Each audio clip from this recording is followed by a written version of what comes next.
আপনি এখানে কি করেন? দেশের বাড়ি কই আপনার? আপনার দেশের বাড়ি কই চাচা? আপনার ফ্যামিলি কই? আপনি রুটি খাইবেন? হ্যাঁ, একটা রুটি দিয়ে খাবেন? আপনি ব্যথা পাইছেন কিভাবে কপালে?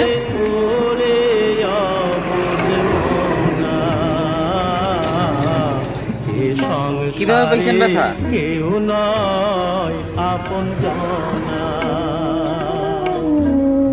আপনি রুটি খাবেন, দিব? আচ্ছা, একটু দাঁড়ান, দিতেছি। আপনার ফ্যামিলিতে কেউ নাই চাচা? তা আপনি এভাবে এখানে পড়ে রয়েছেন কিভাবে?